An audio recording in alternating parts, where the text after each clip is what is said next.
Okay, and welcome back once again to the last module of your training. You ready? Last bit. So this is a bit on resources. So other things, most of which we haven't mentioned yet. Some of these are new. Some of this is a little bit of a wrap-up. What is available as resource? So there's a wealth of information. The key one, I'll emphasize it again, is this Keys to Effective Chapters wiki. Now, how do you find the wiki? Do you remember? You Google INCOSE chapter wiki. That's the only thing, that's how I find it, all right? That's the easiest way to find it. If you remember INCOSE chapter wiki, type that into Google, it's the first hit, boom, right there. You don't have to remember URLs or go anywhere looking for the thing or anything. And everything is linked from there, right? So all this training course, all the best practices stuff, all the templates, we're actually looking to expand that even more with things like, we do the monthly teleconferences with the chapter leaders, and sometimes we'll have little instructional bits in there, like how to do this year's chapter award submission. We had a tutorial on that because it changed, you know, how you upload the evidence, right? So we're thinking about taking pieces like that and putting that on there too. So literally everything is going to be on there even more. So that is the one source, right? Ask, you can always email to chapter keys. That goes to you, I guess, right? Goes to Don, right? Right at the moment. Using INCOSE Connect, there's other resources in INCOSE Connect. Things like the presentations and so forth with the slides, promotional items, and things like that. We mentioned those early on. All right. What else can you use? Insight, you know, the quarterly publication, Insight, which, by the way, there's some changes coming in the future year, and Insight's going to get beefed up even more, become even more of a magazine. You're going to see a lot of changes in that area. It's really exciting what we're doing there. The journal, Systems Engineering Journal, the newer journal, which is the Journal of Enterprise Transformation. How many of you have seen that? So that's a new journal that INCOSE is publishing on enterprise transformation. So take a look at that. The symposium proceedings will continue to be available right now through a system called iPub. In the future, one of the things we're doing, this is very late-breaking news, just coming up recently in the board meetings, is Wiley, who is very big technical publisher. You're probably familiar with Wiley's work. They publish the journal right now, the Systems Engineering Journal. They're going to be increasing what they're doing for us. So they're going to be publishing more of our stuff, things like proceedings and so on. And what's exciting about that is going to take our stuff into a much wider realm. So you'll be able to, you know, through academics that search databases in libraries, the journal things will show up better and people will cite them more and all that kind of stuff. There's a lot more promotion going behind some of our technical publications. That's all newer than this, not even announced yet, I don't think. Let's see. Products from working groups. There's some that are available publicly on the web. Some are free to download, and you pay a bit for the printed copy if you want. Some work products are set up that way. Others you can download just for free. The members area, when you log on and you go into what's called INCOSE Connect, there's a lot of other things. And I know that's a bit of a maze in there finding stuff, right? But there is a lot of stuff in there. Normally you have to be directed to where to go, right? But under working groups and under other places, there's a lot of resources. And there's a free membership resources link in there as well, where you can find things like requirements engineering, the handbook, that's where you download the handbook from, and things like that. All right. So this is Insight in its current stage right now, published 4 times a year, 60 pages with themes and so forth. This is the proposed new themes that are kind of under consideration now for the coming up. But you'll see more about this, and there'll be even more opportunities for, this is meant to be a practitioner kind of magazine, right? So ultimately this will be articles that are sort of not exactly what you see in the journal. The journal tends to be more of an academic style journal. This will be more of a practitioner style thing. Still long form articles, you know, available from practitioners about how to do things. So that's going to expand, as we were just talking about. There's the journal. There's our editor-in-chief, Ali Dweck. And it's a referee journal, typically an academic style journal. You can access it online in PDF, and it's also available to universities and so forth. A lot of libraries have it and so forth. So and we measure this, by the way. I don't have the numbers here, but we measure the impact of the journal. All journals measure their impact this way by how much they're cited by other articles and how recent the citations. There's a whole measurement scheme for like that. And we're doing, I would say, okay, right? We're on those measures. We're not where we want to be, right? But we're starting to see it register, right? It doesn't register like, you know, an IEEE journal, which has been going a lot longer and a lot bigger circulation. But that's where we want to be, is with that kind of influence, and it's getting there. Here's JET, Journal of Enterprise Transformation, published in collaboration with another organization. There's the co-editor and so forth. It's quarterly. Discounted subscriptions are available to members that you get online access on hard copy journal as well. So that's available as well. So here's the member resource area in the current INCOSE website. and you'll see the different resources there, current news and so forth. The things are maybe sort of obvious, but you want to make sure your members know about things like the member directory. You know, you never have to wonder how to get a hold of anybody in INCOSE. You can look them up right there in the member directory. If you have to be a member, you have to log in to get to that, so it's not public. But for any member, that's what you can do, right? Update your own member record and things like that. All right. What else? So that's on INCOSE.org. Calendar of upcoming events, which is both INCOSE main events, but also affiliated events, conferences that we're co-sponsoring, things like that. Regional conferences, as long as I think they have to be 2 days or something like that, or something to be on the calendar. But you'll see major regional conferences around the world there as well, and other things you see listed here. Information on certification, all the detail on certification is right there on the website, as you'd expect. The tools database, that's a product of one of our working groups. Different SE tools are listed. They're not rated. We don't put forward opinions on them, right? We just sort of list them with the information as a kind of a reference of what's available and so on. Leadership directories. Let me see if anything else to emphasize there. In fact, all of the policies and plans, that's how INCOSE is really set up, is with policies and procedures that specify everything you see going on in INCOSE is described in some kind of policy, right? And so all those documents are up there if you really want to see how it is all set up.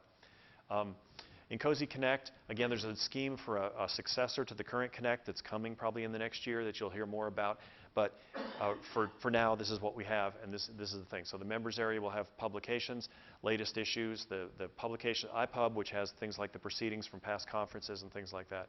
So again, wealth of information to, again, just make sure your members are aware of it. You know, one thing I've seen chapters do is they'll take one of these resources out of all these things I'm telling you about, and at your chapter meeting, do a little highlight of that. You know, do a little song and dance, like, hey, did you all know there's this, and here it is, and so on, right? Because, you know, I'm guessing some of these things you weren't aware of as chapter officers. Well, I guess what? Your members have even less of a chance of being aware of all of it, right? Especially if they're new. So keep on acquainting them with what's going on, right? Now, these are very important to you as chapter leaders, right? So we put this right in here. Obviously, these links will be in the training that you can get to it to be able to click on this, because these things are somewhat hard to find if you don't have the links. So one is updating your chapter officers. If your chapter officers change, either through election every year, or if someone leaves and you have to replace somebody per your bylaws, you want to update the chapter leadership database. So there's a link right here on this place. You go there and you update the things. Now you have to be the president or a current leader to have the authority to do this. So if all your leadership disappears at once, you're locked out, you can't update anybody. What are you going to do? Who are you going to call? Info at INCOSE, and they can straighten that out. But otherwise, you should be able to go in there and update this stuff. If there's a problem, you get in touch with Info and figure it out. You can add, but you can't delete. Okay, all right.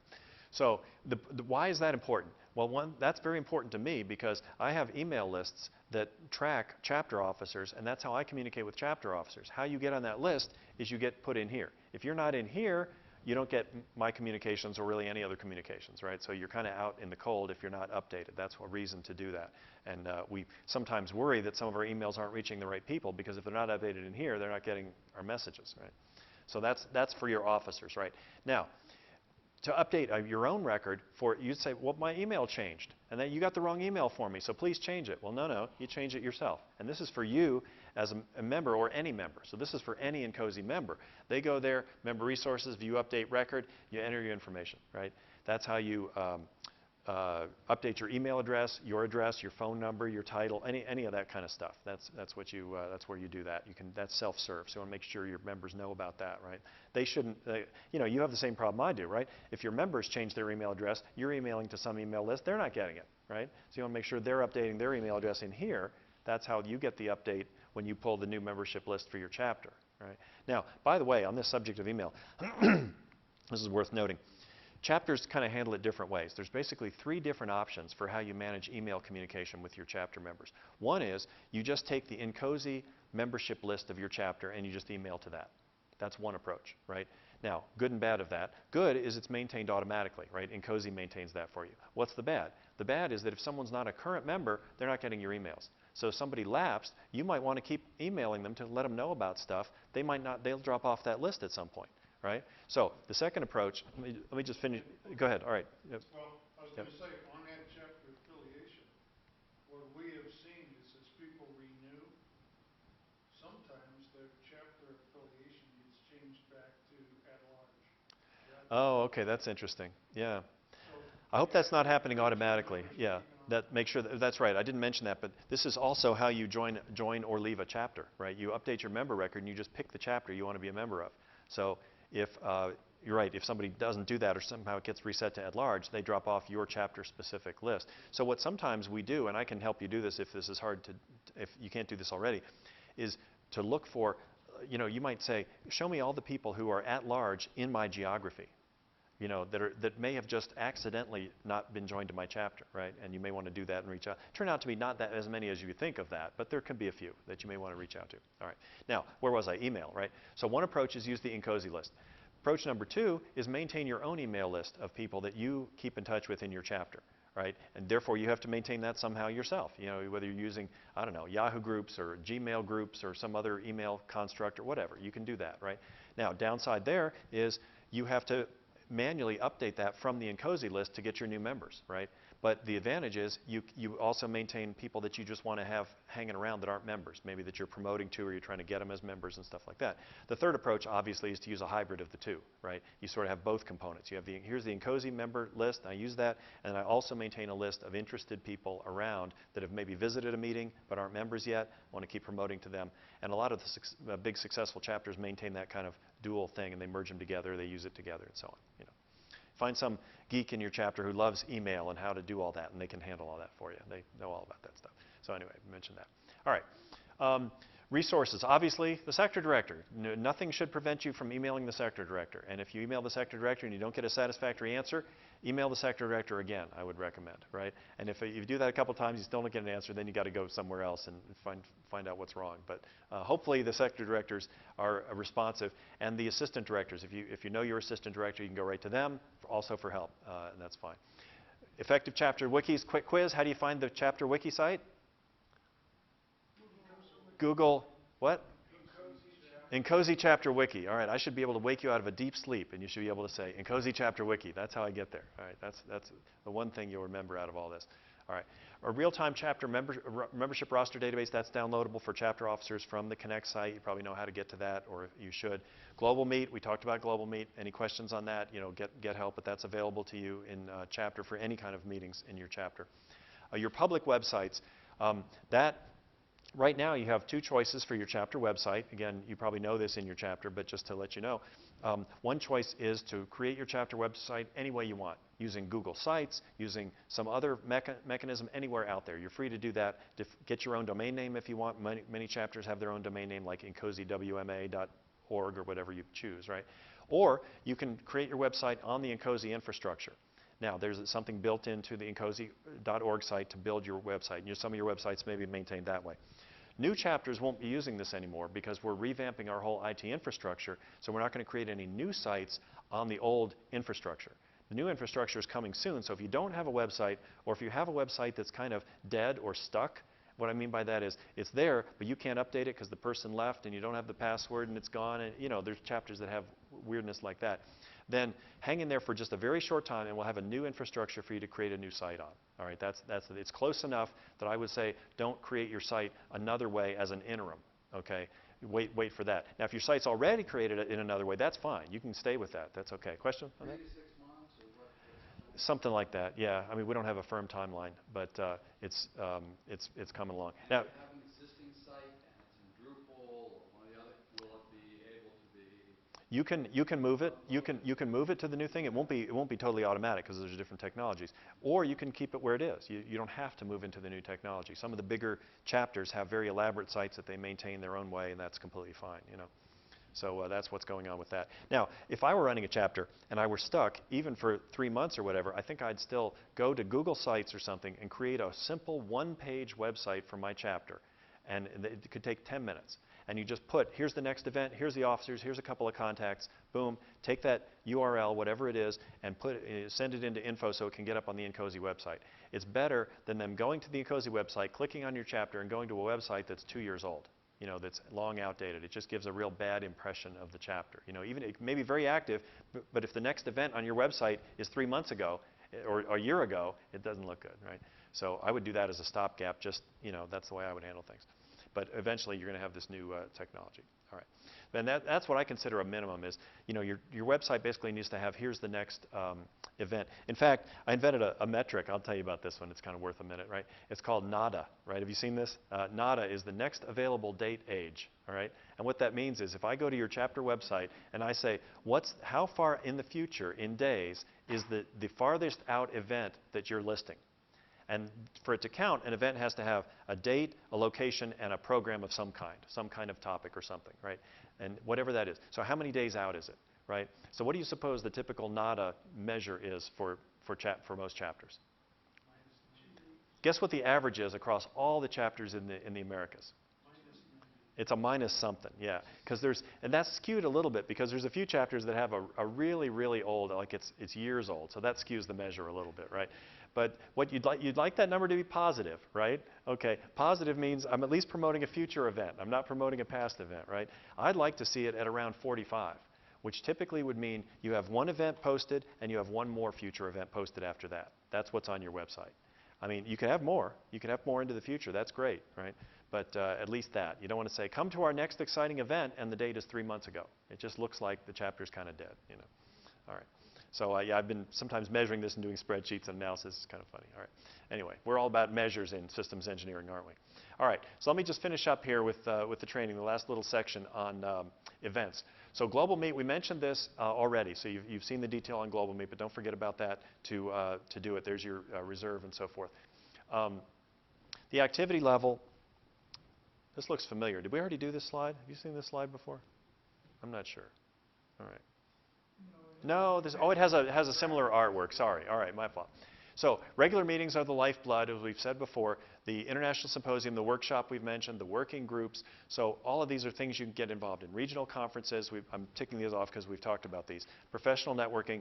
Collaboration with other societies. Let me mention that one. How many of your chapters are already collaborating with some other groups? It could be complementary group like PMI, project management, or it could be a more similar allied group like another engineering society or things like that. Some large metro areas have an association of engineering societies, right, that actually put you in touch with the other engineering societies. So collaborating, doing joint meetings, to me that's a very natural thing for us, even more than other organizations, because the nature of systems engineering is it's not on its own. It's often sort of a second interest area for people, right? So someone's an electrical engineer and they're also a systems engineer, or they've grown into a systems engineer. So they sort of have this dual personality, right? Systems engineering at the same time is a high interest area for other kinds of engineers, for senior type electrical engineers, senior mechanical engineers, and so on, right? So it's very natural to have these joint events and maybe get some members too. Right, somebody joins us and they add that to their thing. And also we're trying to influence systems engineering into those other disciplines too, right? Project management and other people to be aware of that. So that's kind of a dual benefit. And involvement in the local community through some of the means that Bill mentioned and so forth, and Don mentioned. Judging science fairs is a great idea. FIRST Robotics. Greg Gorman, one of my associates at IBM, runs several teams in the FIRST Robotics competition. If you look on the exhibit floor, we got some robots down there that they're showing their work and stuff. It's exciting stuff, and it really gets people into engineering and so on. So I love that kind of thing. All right. The international workshops, let's see, how far does this go? Well, this is the international workshops. Remember, this is January. So this goes up to Torrance. I will tell you that next year is in Torrance. Oh, is that on the next slide? And the next year is in Torrance. There. Is that the view from Torrance? I guess it sort of is. Palos Verdes, but that's close. You're looking down on Torrance, part of Torrance. There's a beach. There's Torrance Beach. That's right. Torrance Beach, exactly. All right. So this is the international workshop. So think about this, especially if you're in that part of the country and can get there easily, or fly or whatever. It's a working session, right? If you've been to, how many have been to the international workshop? Most of you. Okay, good. If you have, tell your chapters about it. But if your officers, if the people who are typically speaking to your chapter membership have not been to these events, they should be wise enough to sort of step aside and have someone who has been to the events talk about the events, right? Because it's hard to talk about and promote an event that you've never been to, right? So try to work that so that members don't get sort of ripped off, just because your officers may not have gone, get the people to find out about it, right? Working sessions. All right, international symposiums, right up to last year in Philadelphia. This year is in You are here. Okay, so we're recording this here in Las Vegas, right? And other ones are coming up. Next year has been announced. This is INCOSE's 25th anniversary. Very exciting. You're going to see a lot of new things. You already see the little special anniversary pin that you got when you got here, right? 25th anniversary. You'll see more and more celebration around this coming in the coming year as well. And here we'll be in Seattle, which is where we started, right? The very first symposium was in Seattle back in 1990. And it was INCOSE then. That's right. We didn't have the I. All right. Regional conferences. So here's a few that are these all future. These are all or some of these are past. So this just give you a sense of some of the other things. Energy Tech, AppCosec. I was out there. That was in Japan last year. I was there. The board went there for a board meeting, and then I presented a paper or two as well. Great Lakes Regional Conference, one of the really nice regional ones, along with is SCDC up here? It's not up here right now. EMEASEC coming up in Cape Town this fall, looking for an excuse to go to South Africa. This is a good thing, right? To go to this, get a really different feel for systems engineering because it's a whole different geography. You're going to see a lot more of the European folks and so on in this as well. The INCOSE UK conference, I haven't been to that one, but that one looks pretty cool. I wouldn't mind going to that one myself here, coming up in November. And then, of course, the events calendar, you can find out about more of this sort of thing. All right. So that's it. We will end the training there. And thank you very much. And you can say, when you do this with your chapter, you can say you were here in person. You know, I saw that happen. I saw them stand in that little box and tape their little video for all of us to listen to. So thanks a lot for coming, and have a great symposium.